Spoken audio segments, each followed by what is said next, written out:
Hey y'all, I'm excited, right? That's so cool. I got a shirt made and it says Canty Cooking on the back because I am excited. And we are here for episode March 3, Wake and Bake. And I've been up since the crack of dawn. It is now the end of the day and we're doing this kind of backwards now, but I'm tired too. We had such a great day. We went to Manifest Distilling Company, which is awesome. They were able to take me around and show me a lot of different parts of their processes, and it was just an amazing day. So look, we are here, baked a chocolate cake, a pound cake. I got some friends coming over a little later. You guys won't get to see that part, but having a nice birthday celebration. It's just a small gathering. And I made some really awesome cocktails thanks to Manifest Distilling Company. So I will be making those for you guys today, and I will see you in the kitchen. Well, I already made them, so you're gonna see me make them in the past. So enjoy the episode. I'm excited for you. Yes, I am. Okay, bye.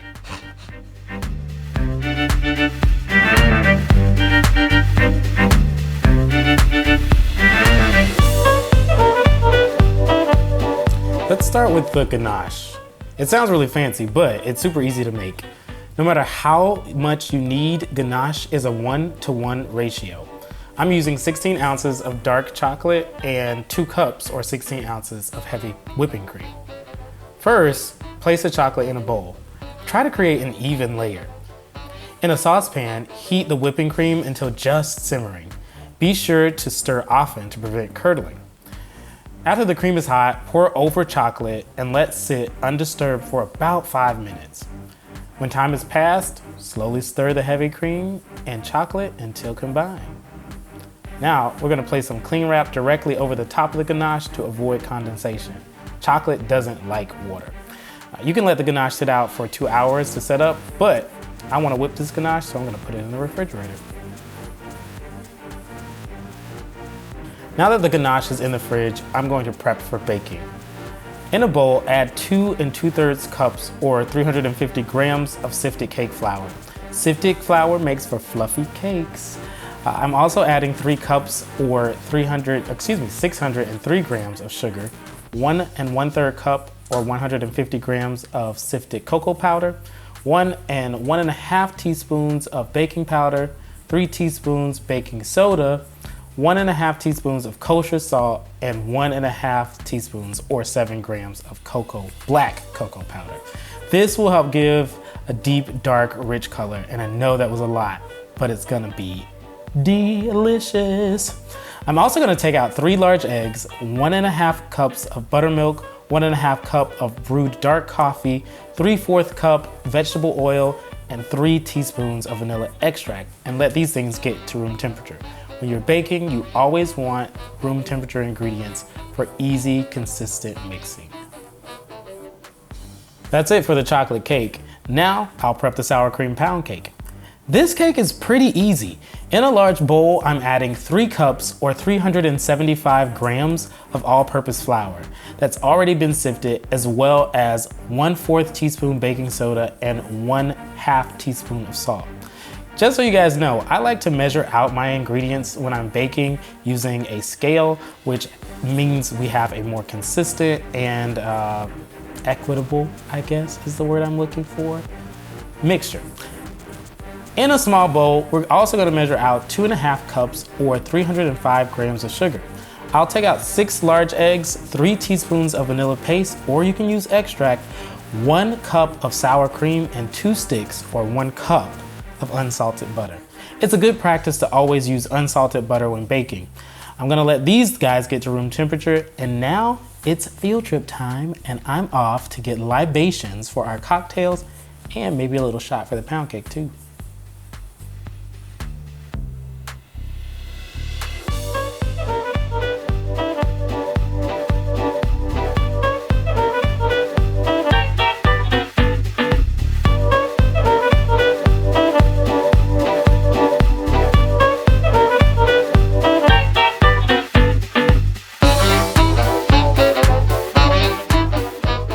I'm here at Manifest Distilling Company with David Cohen, the founder and president of the Distilling Company, and I am excited to be here. How are you today? I'm good. How are you? I'm doing great. So tell me a little bit about how you decided, or when you decided, to open the distillery. Ooh, that's a good one. So let's see, Manifest has been around, this September will be our 5-year anniversary. So probably 7 years ago or so is when I made the decision to open a distillery here in Jacksonville. I have a kind of an interesting past that has nothing to do with distillation. I came from a very creative world, from acting to filmmaking to theater, and but I grew up in and around the hospitality industry. So around 7 years ago, I found myself back in Jacksonville after spending a lot of time out in Los Angeles. I'm from here originally, and I wanted to get into the craft beverage industry, and I had spent enough time in bars and restaurants growing up that I knew that that wasn't a good path for me. I'm a family man, I've got kids, I wanted to be home sometimes. Yeah. So that kind of led me to learning more about craft distillation and just where that movement was in spirits at the time, 7-8 years ago. It was kind of early, early on, and that's kind of what triggered the idea. That's cool. All right, so tell me a little bit about your favorite, or what you like to drink. I mean, that's like asking you what's your favorite thing to cook. Yeah. Right? I mean, it's a tough thing to answer. So it depends what mood you're in, right? Right. So, it depends on the time of year, what's in season. Not necessarily what's in season, because what we use to make our stuff is pretty regularly available. But anyways, I digress. So I would say that the spirit that I have consumed most of what we make is probably our gin. And I think that's because I find it incredibly versatile. You can make a lot of different things with it depending on your mood. And it's kind of my go-to. My favorite drink is the Negroni. It's what I usually go to most. And our gin is just super versatile in terms of being a cocktail-forward gin. Yeah, I am a big fan of your gin, and it was one of the first bottles that I got. I got vodka and gin the first time I ever got anything from Manifest, and I'm a gin guy, especially in the summertime. It's nice, it's crisp, gin and tonic, so I respect that. I'm a gin guy myself, so thank you. I appreciate it. What's next for Manifest Distillery? I saw some really cool things on your website about the, I think it's the membership. Okay, yeah. So we have a lot of releases coming out this year, and what you're referring to is our bottle club, which we just launched, the Manifest Bottle Club. And the idea behind that was, over the past 4+ years of distilling, every now and then we have kind of odds and ends of grains or botanicals or things that aren't in the right ratio for our core lineup of spirits. And when that happens, we'll feel creative or whatever, and we'll say, well, let's just try to make it. And we found at the end of last year, we started going through our inventory and looking at what we had and tasting some stuff and realizing, man, we've got this catalog of really interesting, cool spirits that we don't have enough to put into distribution. They're kind of limited products, and they were always made as a kind of a testing ground to see, let's try a new product, let's try a new recipe, right? And let's just see what comes of it. And we realized we had enough things that were good. We had some stuff that wasn't, of course, and that didn't make the cut, right? But we had some stuff that was really cool, and that's what came about with this idea of a bottle club. So it launches this month. It's 10 months. It's a year-long program, but it's 10 releases. So what you're buying into is you're committing to basically 10 different products, one released each month. Comes with a really neat passport. You get a little tasting glass and a T-shirt and discounts and stuff like that. But the real peanut butter and jelly is that unique product that you get every month. And this month, March, the first release, we were talking about gin earlier, and is a new gin. It's a Florida botanical gin, which is made entirely with things that can be found growing in the state of Florida, which is a pretty unique concept. That's really cool. One of the interesting things, I was able to go around and hang out with Sydney for a little bit, but the bottling process probably what fascinated me the most of all the things. You guys do all of that here. We do. So, you know, all of the production, the blending, the distillation, the cooking, the mashing, the bottle, everything's done here. It is by no means an efficient process. You know, we are not an industrialized plant. Right. Everything's hand done. As you saw when you went back there today, for example, we're bottling vodka, and takes about 4 people for our bottling operation to be super efficient, and that's just the way our equipment's set up and our space back there. But you know, everything from filling and capping to labeling to tampering and then everyone is handwritten. So it's a labor of love, you might say. I thought it was so cool to watch that process and to see that everything gets done here, which I don't think that a lot of people expect here in Jacksonville, for one. And I don't think that, for me, what I thought was really authentic is the handcraftedness and the trueness of saying that with your products. Right. It's all handcrafted right here. Yeah. So, kudos. Yeah, well, thank you. Yeah. So, we're making cakes. We are baking a chocolate cake, which is named Will's Chocolate Cake, which is named after my camera guy because he really loves chocolate and nothing but chocolate. Kudos, Will. Is that all he eats? Just chocolate. 100% chocolate. 100% chocolate. Good all man. The time. And then we're also making a sour cream pound cake because we're here in the South, and that's our thing. Does your family have a sour cream pound cake or a pound cake recipe or anything? I don't think so. Pound cake wasn't big. No, my father's Dutch, so we have a lot of kind of odd, traditionally Dutch desserts, which is a little bit strange. But there's no pound cake recipe. No. Okay. So you'll have to give me yours. You know what? I will give you that. Okay. And I just thought about it. Your father's Dutch. Chocolate, Dutch processing is a Dutch process invented by a Dutchman. Yeah. So the Dutch is and it's the Belgium get a lot of credit for chocolate, but that's right there on the border, and as they should. But you're right. There's a lot of Dutch history with chocolate and with gin. Really, I did not know that. It was the birthplace of gin. I learned something. It was Holland. Today. Yeah. Huh. I did not know that. No. There you go. There you go. Well, there you guys go. So, Canty cookie. I love a history lesson. So, chocolate cakes. Chocolate cakes are boring. Well, not chocolate cakes are boring. Cakes in general are boring. There is, so cakes started way long ago in ancient times in ancient Egypt. So we have our first cake, which was like fruits and nuts dried up, whatever. But if you fast forward to about the 17th century, 1800s, so the 19th century. That's when you start to get into cakes as we know them today. And that's where layer cakes start to come in towards the end. And what I did find fascinating, if you go back some more, is icing. Icing started in like the 14, I can't remember when. But icing started, and it was literally like ice on a cake. That's why it's called icing, because it was like this thing that was used to harden the outside of cakes to preserve it on the inside. So that's pretty cool. Anyway, layer cakes came around the 1800s. That's how we got the cake we know today. When you talk about chocolate, that's when it gets a little bit more exciting, because chocolate goes all the way back to ancient Central America, where you have the Olmecs, who would use it as a ritual for spiritual and religious reasonings.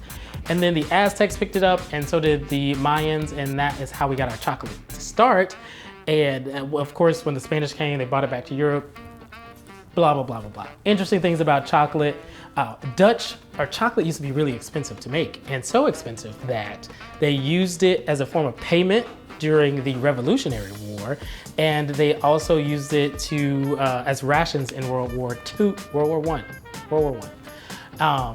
But in like the 1800s, there's this Dutch guy, who decided he needed to figure out how to make chocolate more widely available. Well, he did that, and it's called the Dutch process, which made chocolate available to us all by adding some alkalines, which made chocolate more accessible and easily to produce, and it was mass produced, and that's why we have chocolate in abundance today. So thank you, Dutch. And also thank you to David, because he is Dutch, so it was his process too. So see you in the kitchen, chocolate cake. I'm back from the distillery, and man, we had such a great time. I had such a great time. Everyone had a great time. We're gonna get started on this chocolate cake. Now, we did all of our prep work I did all of my prep work before I mean, when I say we, I mean me and Will. Before I left and went to the distillery, and now we just have to make the wet part, I guess, is the best way to say it. So we're gonna pour in our eggs, our 1.5 cups of milk, the 3/4 cups of oil, and the 1.5 cups of coffee, dark coffee, and our vanilla. You can do this in a bowl separately, but it's just easier to do it in a blender. And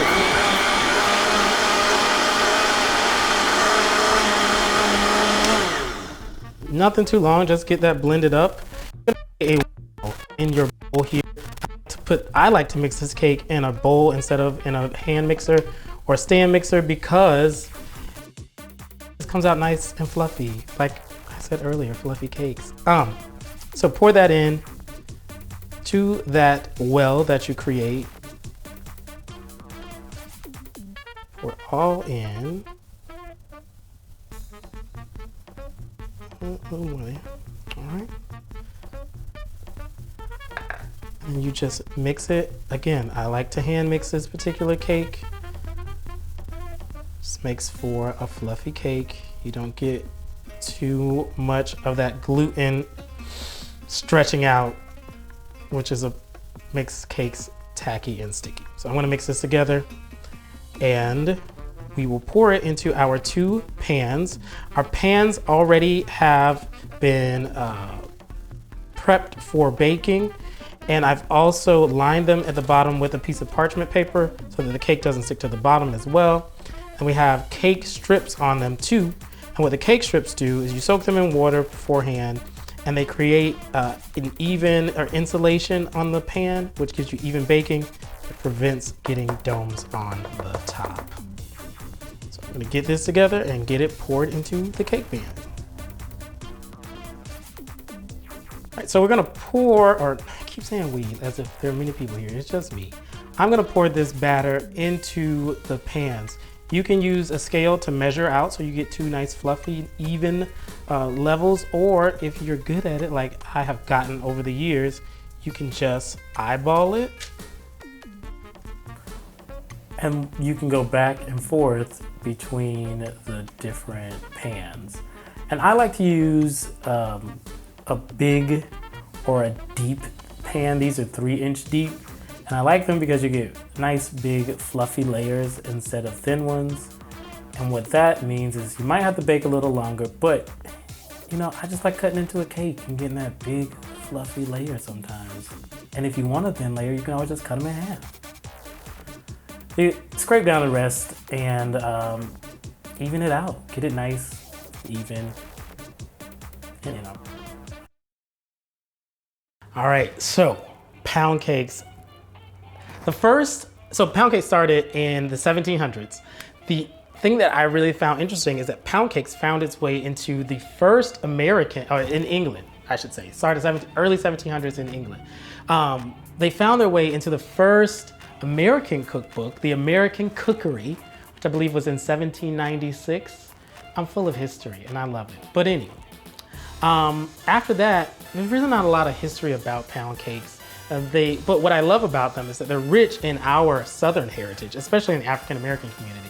Pound cakes were a huge part of like picnics and baby showers and church functions and all that other stuff. So I find it very endearing and lovely to make because everybody that I know has like grandma's pound cake. One of my friends, she's coming over this evening.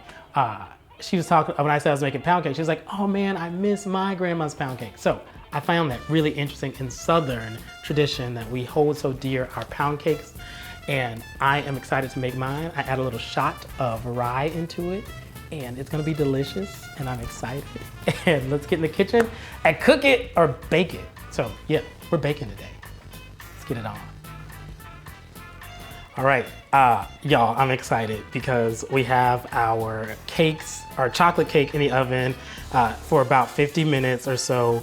And we are getting ready to start our pound cake, which I love pound cake. It's such a big thing in my family.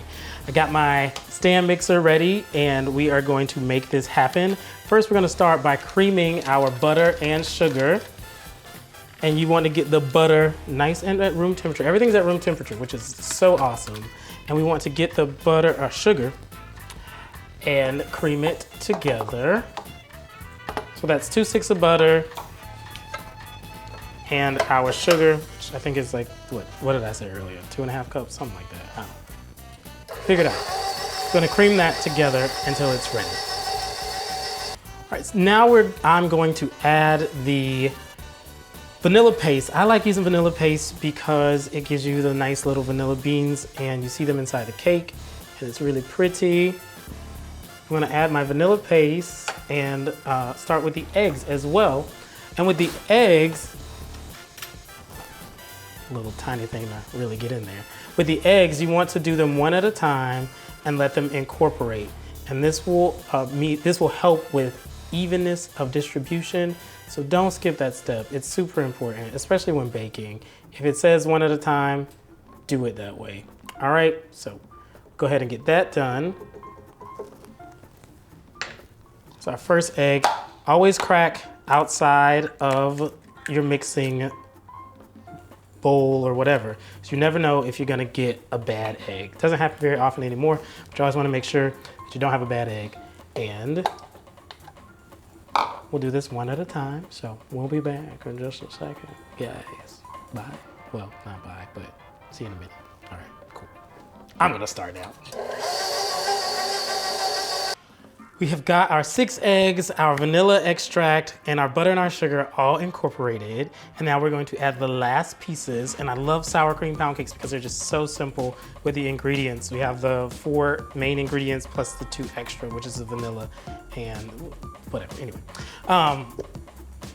So this part we want to do in 3 portions. So we want to do 3 parts of the flour mixture with our salt and our baking soda, and then half of the sour cream. And so you do half, so do flour, boom, sour cream, flour, boom, sour cream, then you're out of sour cream. And then you do your last thing, flour, to get it all incorporated. And again, you don't want to do this on a high speed, do it on a medium speed so that everything incorporates and we relax our gluten. We don't want the gluten to get strained because that's what gets us a tough cake. I'm gonna pour it into our bundt pan, and I love this little guy.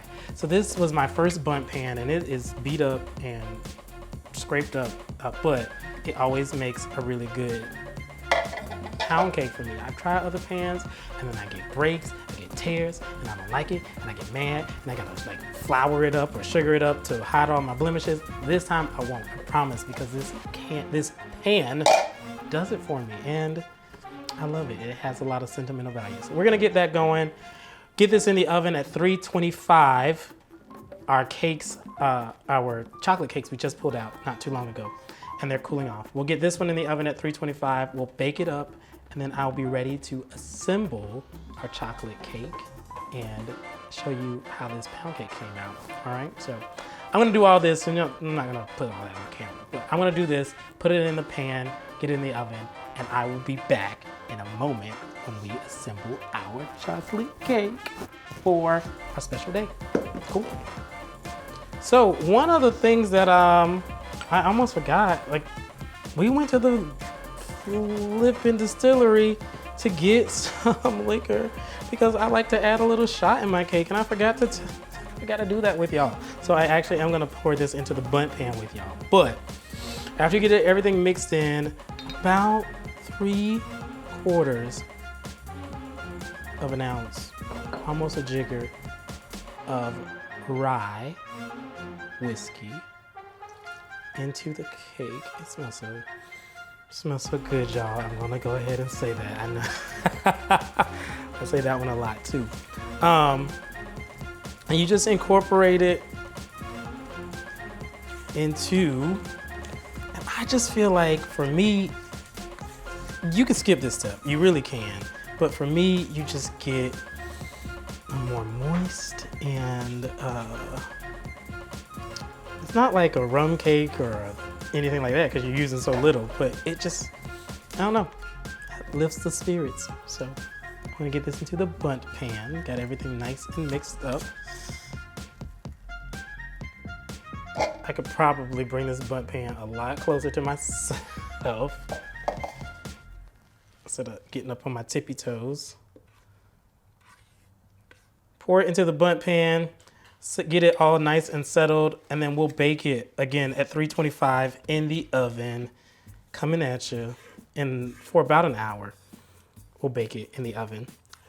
And you guys will have, I will have, a delicious cake for me and my friends, 2 cakes for me and my friends, as we celebrate their birthdays. So, I'll see you guys in a minute. For real this time. I'll see you in a minute. Well, maybe not literally a minute, but I'll see you soon. I frosted the cake, and that's a lie. I have not frosted the cake. I've baked the cake, and I've let it cool down, so now it's time to frost it. I'm going to use my ganache to frost the cake and put some pretty decorations that I made the other day on the cake. So let's get frosting.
I am so excited because for the first time in Canty cookie history, we actually finally have time to get our cocktails slash libations wine in. Today we are making 2 special cocktails to go along with the cake celebration that we're having. For the pound cake, we're doing what I'm calling a rye revolver. And a rye or a revolver is a fairly new drink. And what I like about it is that it incorporates some orange and some chocolate, or not orange and chocolate. It incorporates orange and coffee. So, in a bottle or a glass or whatever, mixing glass, we're gonna pour in 2 ounces of rye. And I don't know where my, here, give me a second.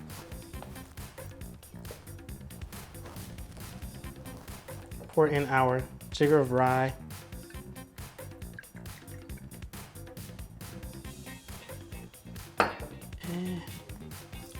I'm not good with this thing, this hammer thing. I didn't fill it up all the way that time. I'm gonna get in a 1/2 ounce of the coffee liqueur.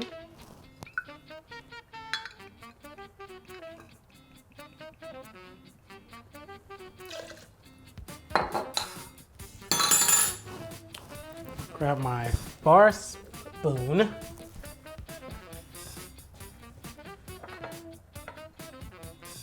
And then a couple dashes, about a dash or 2 of our orange bitters.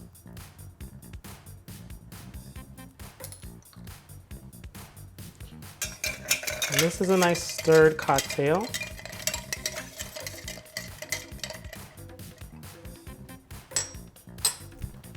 Just get it nice and chilled. Pour into, we have coupes today.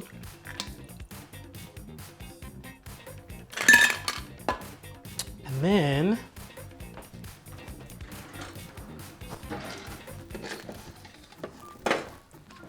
I wasn't as prepared as I thought I was. I'm going to flame, I'm gonna try to flame a lemon zest. I'm not very good at this. This is the first time, or orange zest. First time I've done it. So, bear with me. Apparently you like, squirt and, oh, I see it. It's not that hard. As you like do that, the essence of orange gets into a glass. And so we have our rye revolver. Okay, so our next drink is I'm calling it a chocolate Russian because it's not quite a white Russian because we're using chocolate milk instead. And a black Russian actually came before the white Russian did. So, taking a couple ice cubes here. And this is gonna go great with our chocolate cake. And 2 ounces of vodka. 1, 2, 1 ounce of our coffee liqueur.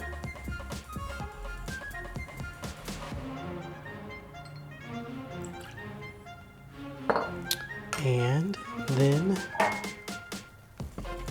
I'm gonna put in 1 more ice cube just to give it some more volume. And, oof, a splash of our chocolate milk. And cheers to your chocolate Russian. I am ready to get this party started. And it has been such a great day. I'm glad that I hope that you enjoyed the episode. Big ups to Manifest Distillery for providing that liqueur, the coffee liqueur, the rye, the vodka. And in previous times, if you've watched any of the lives, we also use their gin. So they've been a really awesome partnership and I enjoy working with them. I cannot wait to work with them more. I cannot sing their praises enough. If you have an opportunity, go and visit Manifest Distilling, downtown Jacksonville. It is a great place to be. I don't have anything else for you guys today. Make sure you like this, share, save, subscribe on YouTube. And I will see you guys next time on the next episode of Canty Cook It, when there will be a real party or a real patty going on. So this is me, Theo Canty, signing off. Canty Cook It, yes you can, and now you can too. Bye.